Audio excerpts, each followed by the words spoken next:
Great. Wow, this is a little loud. I wonder if we're live streaming. Well, let's do this. Let's assume we are. And let's sit for half an hour or so.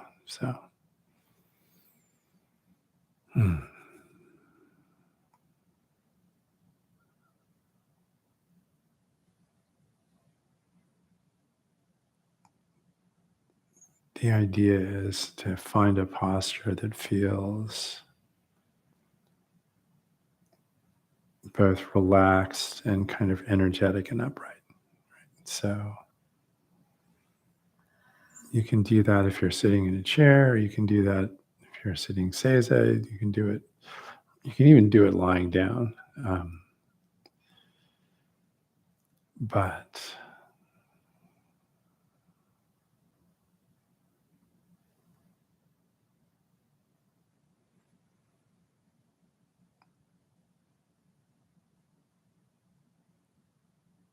it starts with, in this area here, your hara, basically. So to bring some energy, a little bit of energy there, and focus your attention on the hara.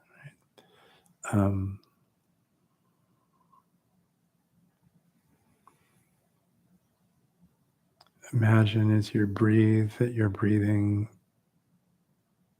When you breathe in, your breath rises up out of your hara and fills your body.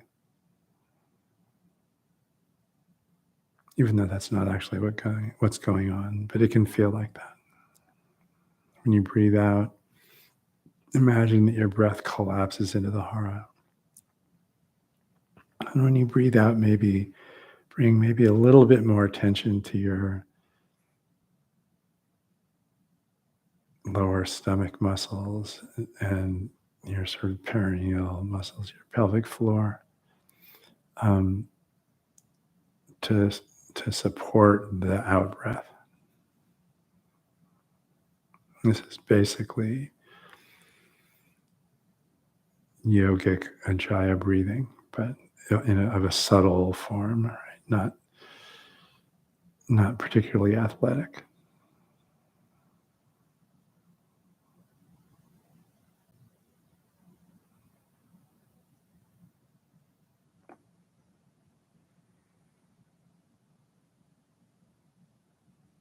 So on that ground, you can build your posture, lifting up with the head, allowing the head to float off the shoulders and allowing the face to fall into a vertical plane. Also kind of lift to the upper chest, which takes some of the stress off the muscles in your back and has a kind of natural alertness to it. And then the energy in the shoulders is out and around in a big circle. And your hands and arms can just float there without really having to rest on anything. Maybe press your, whatever part of your hand is closest to your lower abdomen, maybe press it there a little bit, but that's all you need to do to support it. Imagine that your joints in your shoulders, your elbows, your wrists, your fingers are full of air, full of space.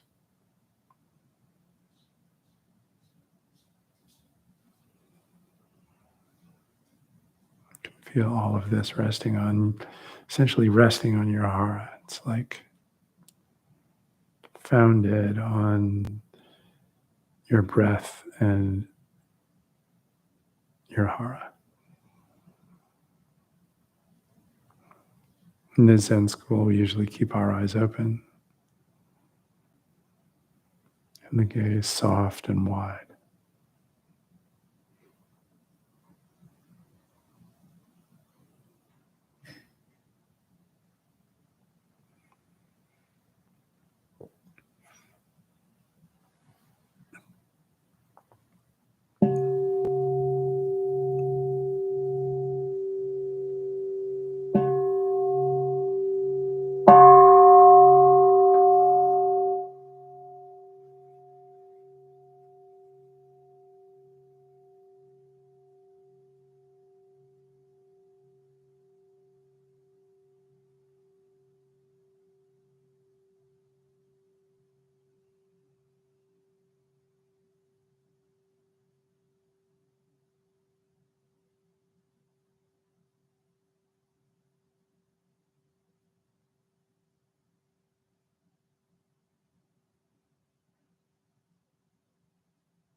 Sometimes you'll be tangled up in thought and not really noticing much of anything.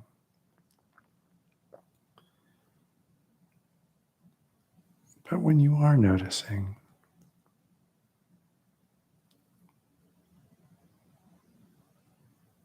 it can be worth attending to each perception and thought that shows up. And for this time, maybe ask the following questions. Once you've noticed, acknowledged, and connected with the perception or the thought, and by perception, I mean really any sensory perception at all.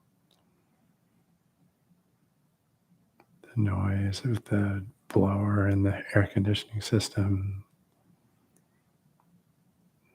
feeling in your right foot, something about the disposition of your neck. And then in terms of thoughts, anything from the littlest snippet down at the bottom of your semi-conscious all the way up to full-blown thought events that take your attention away and then deliver it back again.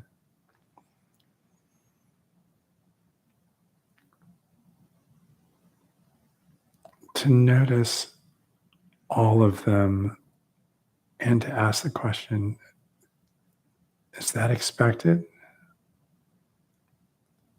And also, is it welcome?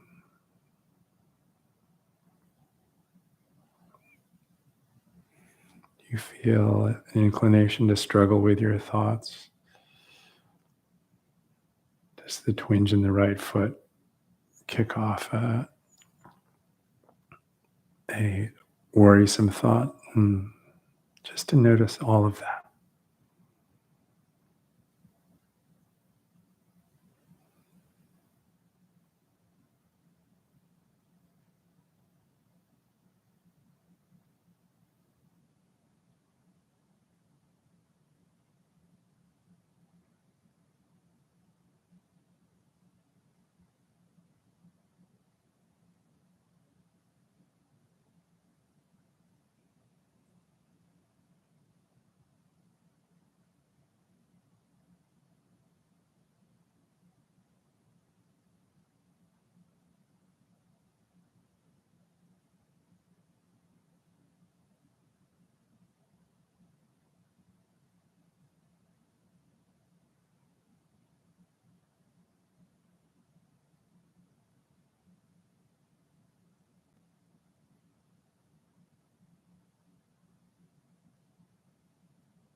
So that was probably at least a little surprising.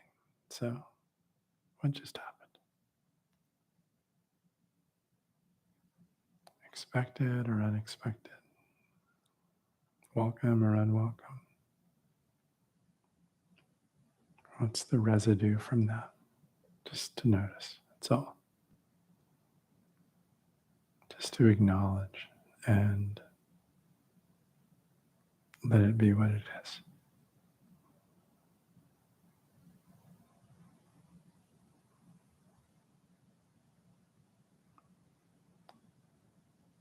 And then watch what happens next.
So,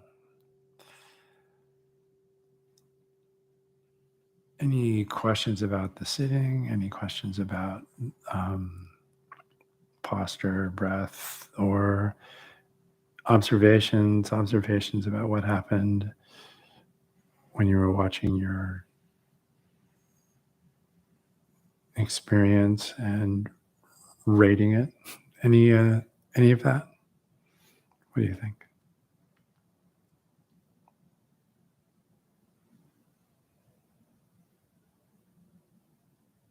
I was closing my eyes at first.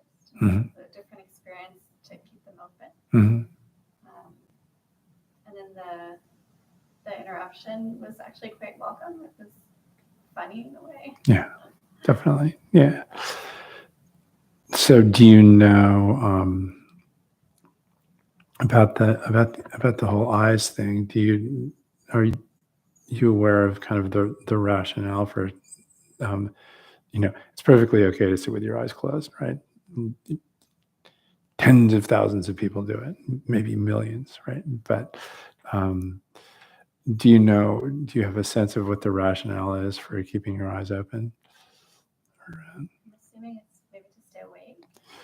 Yeah, I think, both physically and metaphorically.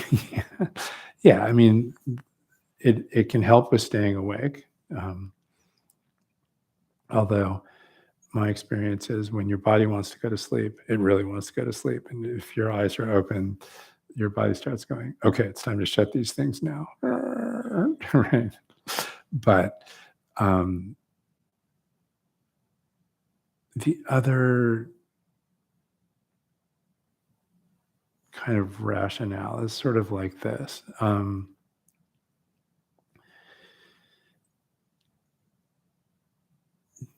Different schools of meditation have different focuses, right? And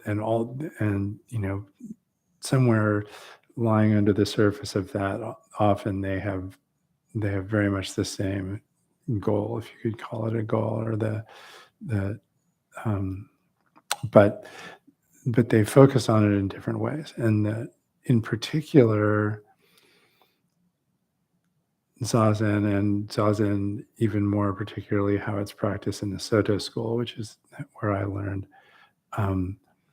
is really just about bringing wholehearted attention to the experience and activity of the present moment. Right? That's completely what it's for, and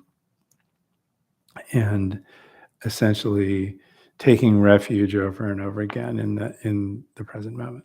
And it turns out that when your eyes are open, there's all this hardware that kicks into gear in your brain that is essentially says, hey, the eyes are open, it's time to pay attention to something, right?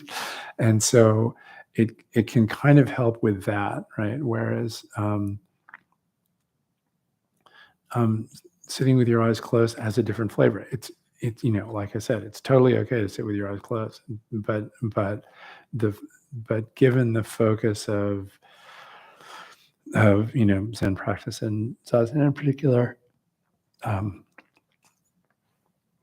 think somewhere back in the Tang Dynasty, they decided they would sit with their eyes open, or maybe even before the Tang Dynasty. But anyway, so yeah, and it's worth. Well, you said you noticed some differences in the experience. Any particularly notable differences, or what do you think? I felt when my eyes are closed, I go on more of a journey. Mm-hmm. When they're open, I do feel more anchored in present here. Yeah, exactly. Yeah, I think it's good to notice that, and that's exactly right. And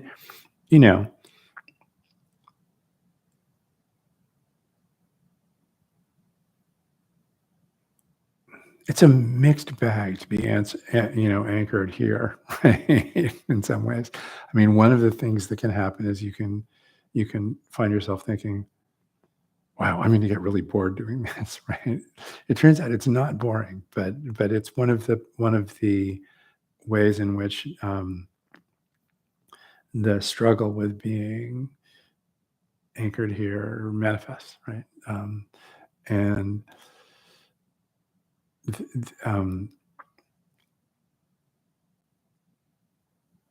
sometimes a period of sitting can feel almost interminable when that kind of struggle is going on. And then the next time, next time you sit down, for some reason, it goes by like that, right? So yeah, it's definitely worth attending to that and seeing how it pans out. And in the end, what's on offer in taking refuge in the moment is that, well, we'll talk about this a little bit later as well, but is that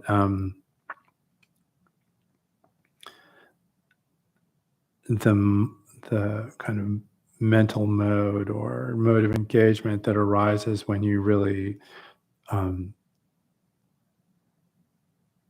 continuously turn toward and take refuge in the present is this kind of mode that's kind of richly coupled with just the arising of life and everything, and has as a baseline this kind of appreciation for all of that, right? Which is nice. It's good. So it's better than nice. So anyway, something like that. Anything else?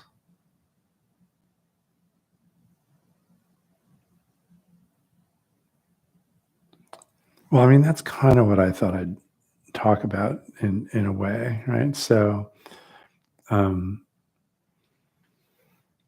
you're please make yourself comfortable. That you're undoubtedly aware that there's a huge literature around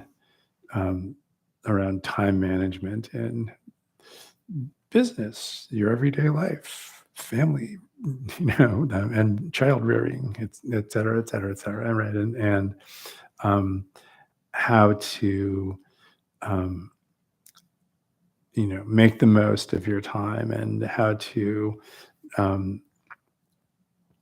arrange big blocks of times, uninterrupted blocks of time that will allow you to do important things and it's et cetera, et cetera. And there's a corresponding literature,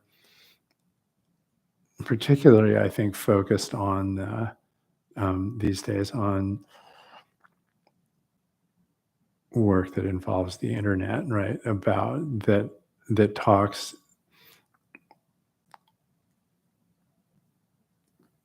kind of with maybe a little bit too much conviction, but maybe not, about how essentially how bad humans are at multitasking, right? And and how in spite of their best efforts, doing multiple things at once is, well, a lot of people say it's impossible, and the context switching that's required to do that can be a terrible time and energy sink, right? If you and there are lots of examples, like you're doing some quote useful work and an email comes in and you switch your attention to the email and that diffuses your focus on the work, and so it can people are measuring this stuff because they can put a clock on everybody's computer to see how much time somebody's looking at the mail app as opposed to I don't know, at the text editor writing code or whatever, right? All that stuff. And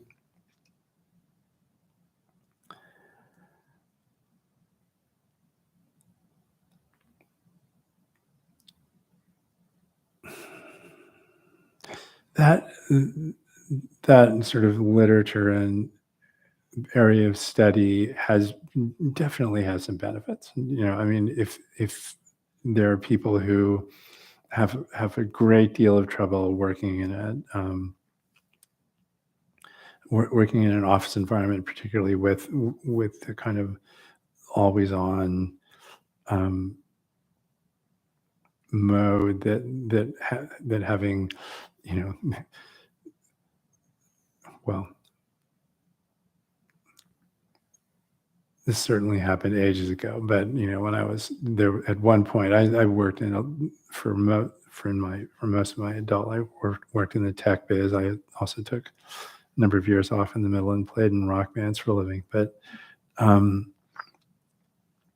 after a while, employers realized that if they gave you a laptop, you'd just be looking at it all the time, right? Even when you were, I don't know, eating dinner and so on and so forth, and that they could somehow induce you to work more as a result. So ever since that happened, there's been a lot of wrangling with this, and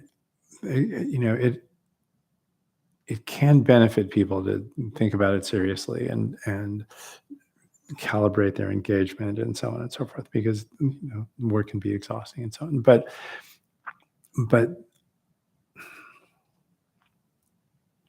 there's a way in which all of that literature and all the schemas and rubrics and programs and so on and so forth that it brings up are based on a bunch of assumptions that in some ways don't really reflect reality, right? So and so here's a couple of examples of that. So let's say you were you were working from home and you told everyone that you really needed to work and so on and so forth. And all of a sudden, somebody who you care very much about and really appreciate bursts into the room and says, "Oh my God, look at this thing that just happened," and is full of delight and so on and so forth, right? It seems unlikely that you would consider that as an unwelcome interruption, right? But nonetheless, the conceptual framework that underlies this sort of time management, philosophical system or something like that would consider that an interruption, right? And would somehow devalue it, even though, in fact, you would probably think it was great, right? But maybe not. Maybe the funny thing about it is that once we instantiate a concept like that and we hold it up against our experience, it can kind of impoverish experiences that don't fit, right? And okay, so here's another example.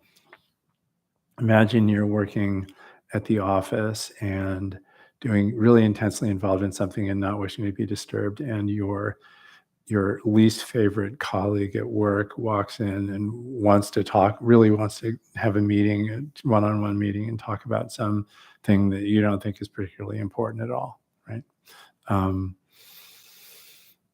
There's a very good chance that you would consider that an interruption and unwelcome, right? But if you look at it carefully, the request in both of those instances is exactly the same, right? The important thing in the first experience is the care and relationship with whoever it is that interrupted you, and the way in which your body and mind wishes to respond to that caring by putting down what you're doing and attending to that, right? In the case of your least favorite colleague at work, right? Maybe neither of you have a least favorite colleague at work, but I mean, you get the idea, right? In the case of your least favorite colleague at work, it can be easy to say, "Oh, this person is interrupting me. I have to tell them to get out of my office." But but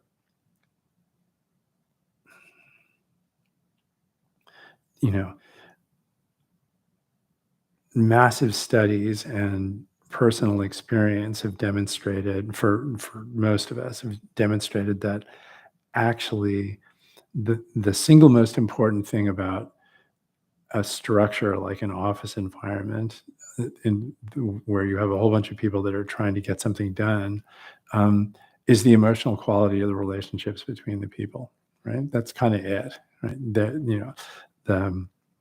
When when I was in one of the times that I was working in the tech biz, in some ways one of the most recent times, but I was doing international standards work around wireless ad hoc networks and short range communications like Bluetooth and Zigbee and 802.15.4 and all the rest of that sort of stuff. And which interestingly produced the protocol that the Mars rover is using to talk to its drone, which is kind of exciting. But anyway, so I was doing this international standards work, and the way it works is, roughly 1,000 people to come together. I was going to two separate standards bodies, so it was roughly once a month. Roughly 1,000 people get together, and they divide up into little groups, and they sit down and they try and get some work done on some particular portion of the standard, and they, and then they have plenary sessions in which people report on what they've been doing and so on and so forth, right? And it's a perfect kind of petri dish for studying, colonies of engineers and how they interact, right? And what you discover is that some of the groups are tremendously effective and do a marvelous job and produce great work and produce it at a particular kind of a reasonable rate and so on and so forth. And other groups, even though they're clearly full of smart, highly motivated people, I mean, the companies that were funding these standards bodies and sending the people were spending just incredible amounts of money in the aggregate to develop these standards because they were really important for their business, right? So it was a big deal, and everyone was motivated. And these groups, the other groups, would do nothing except create parliamentary procedure and complain and so on and so forth. And if you really studied how that worked, what you saw was that, let's say there's between 20 and 30 people in a particular group, maybe sometimes more, sometimes less. And of those 20 to 30 people, somewhere between 5 and 10 do all of the talking, right? And of those 5 to 10 that do all the talking, about 3 or 4 at the most do all the significant work, like the writing and editing and et cetera, right? And it turns out that if that little group of people, and maybe a few of the other people that do the talking, can't look each other in the eye and feel comfortable having ideas together, then the group doesn't get anything done, period, ever, right? It's amazing to watch. And sometimes that's motivated by their employers, right? Their employers tell them to be uncompromising and jerky, but most of the time it just has to do with these subtleties of the emotional quality of their relationships, right? It's amazing. And so when this notional least favorite colleague at work walks into the office and demands a meeting, you might not want to have a meeting with them right now, but it's really important to meet them directly, right? Because even it's important for you and even your least favorite colleague at work to have a relationship with a sufficiently good emotional quality that you can work together comfortably and look each other in the eye. Right? That's that, and believe that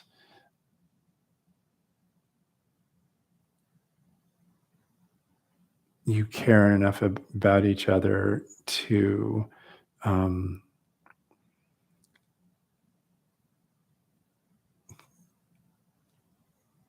provide the kind of support that people in that environment need. People in an engineering environment often are working very hard and long hours and so on and so forth. And the thing that makes that difficult is feeling like you can't trust either your bosses or your colleagues, right? Or you can't rely on them, right? Because then you feel like you're, I don't know, you've been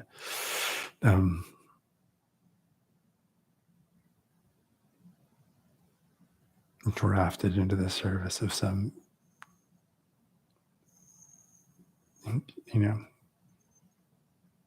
hellacious,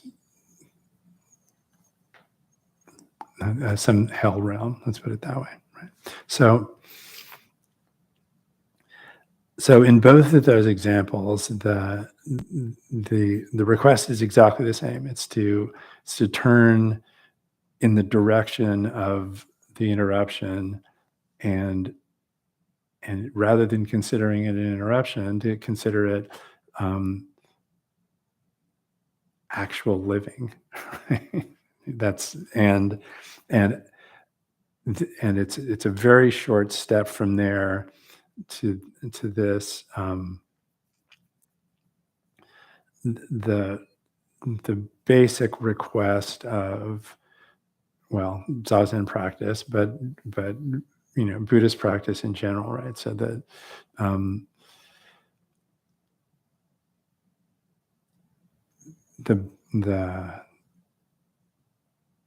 the basic plan for moment-to-moment practice, either if you're sitting or if you're walking around in the world, right, is founded on the three great bodhisattvas. I think I've probably already talked about this in here, but the idea is that there are these three characters. Do you know who they are?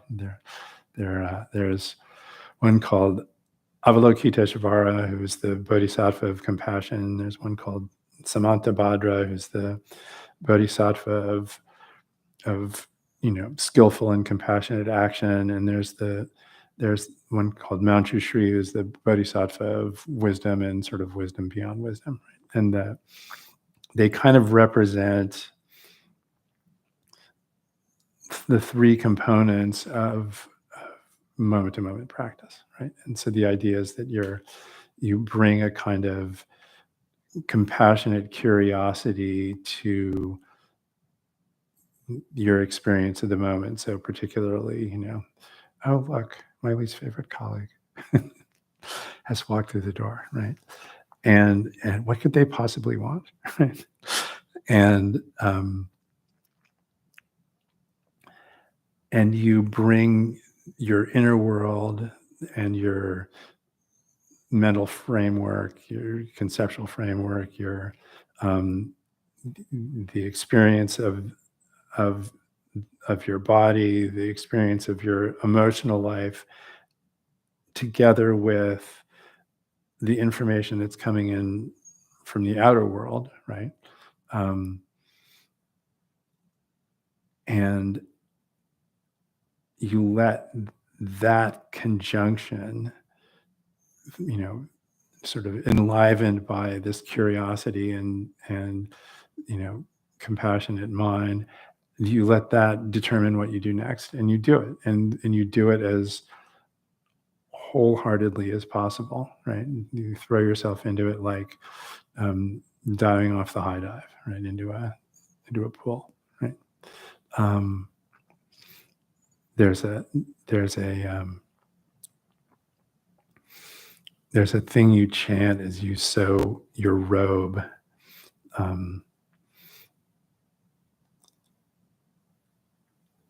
You essentially chant it every time you make a stitch, and this thing doesn't take very long. I didn't sew this one; I bought this one, but I sewed one. I've sewed a bunch of ones just like this for different stages of ordination. And this one doesn't take all that long. You can knock one of these off in a few weeks if you're a good sewer. But the large robe, the one that everybody wraps around their body, right? That can, if you're a slow sewer, that can take a year, right? And so, and the the pieces of fabric are huge, and not only it's actually deceptively. It's deceptive how much sewing you have to do, because you're actually taking little strips of fabric and sewing them together into bigger strips of fabric, and then sewing those together into these panels, and then you putting borders on it and all that sort of thing. So it's a lot of sewing, and every time you do a stitch, you say one of Namu Kie Butsu, Namu Kie Ho, Namu Kie So, which means I take refuge in, or it means, well, Butsu, Ho, and So are Buddha, Dharma, and Sangha, right? But what you're saying you're doing, Kie has this quality like completely diving in, right? So it's like completely taking refuge in, or completely diving into this stitch, right? And then this stitch and this stitch. That's in that rubric, nothing is an interruption, right? It's all just life presenting itself as in the way that it does, and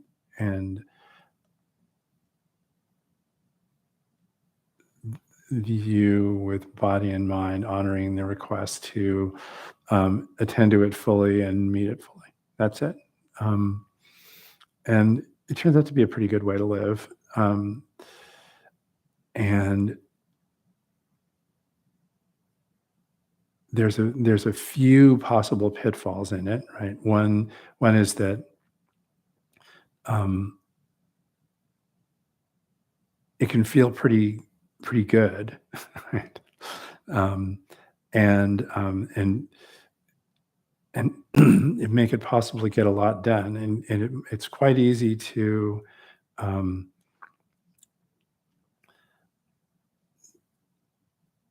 not get enough rest when you're doing that. So you have to be careful about that, right? It's easy to ignore the fact that your body is going, hey, I need to rest now, right? So, but that's just a matter of paying attention more carefully, right?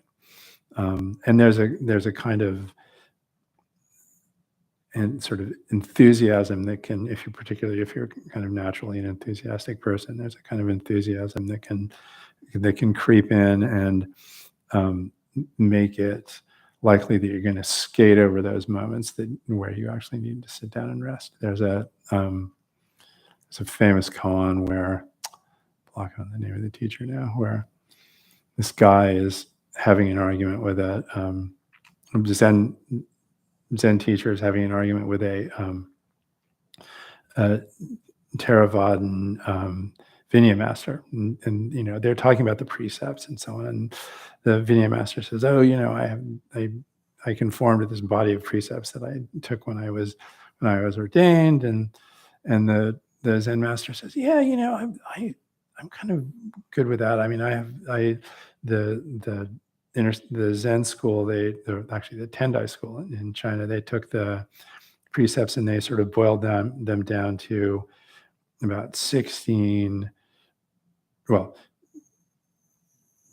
yeah, kind of 16 vows, of which 10 are sort of moral prescriptions, and then a very long list of guidelines that you carry around, many of which are based on the original Vinaya.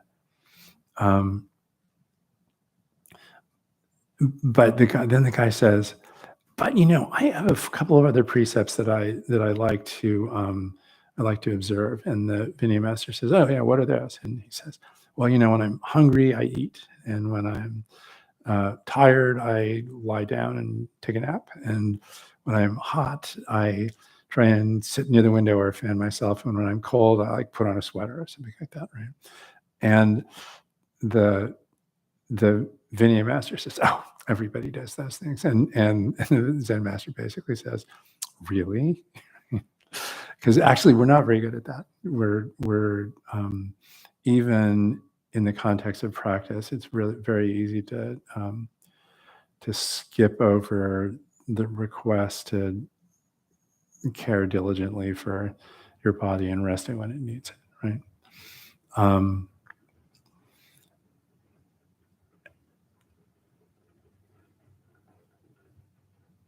But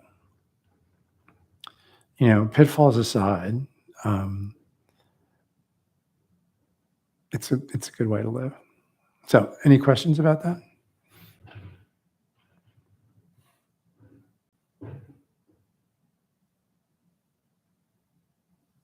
Good. So, what time is it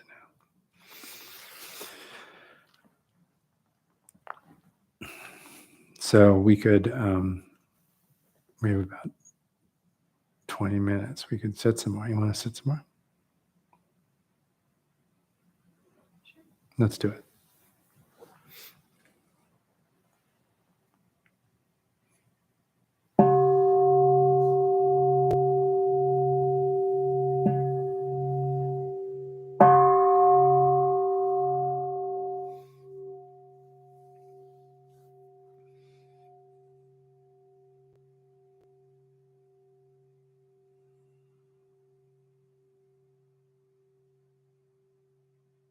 Just remember that there's no such thing as an interruption.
Notice the way your attention cycles through being present, being tangled up in thought, and then returning to presence, right?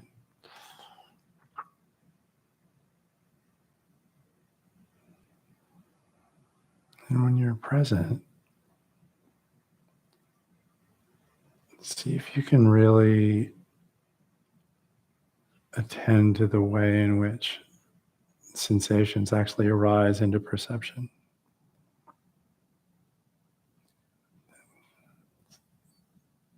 It's actually, there's this really kind of natural give and take between our sensory hardware and perception. The sensation will present itself, and you pick it up, it lands in your awareness. Maybe a little bit of storytelling or pattern matching goes on, and then you can just put it back down, and then another sensation comes up.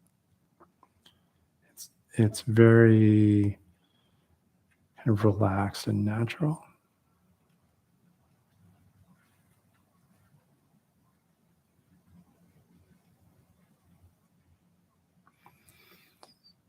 You can watch that mind trying to interpret that weird noise. It sounds like somebody wheeling a cart across the parking lot.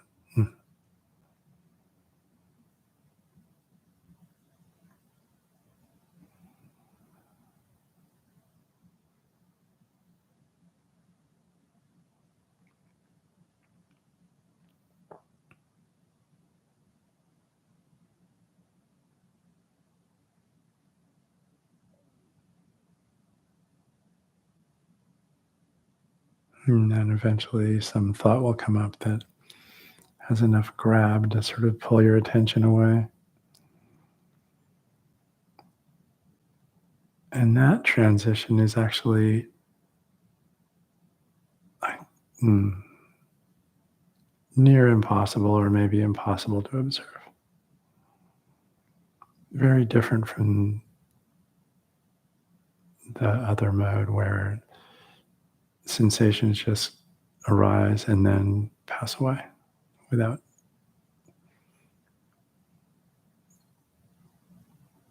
and where everything is visible, right?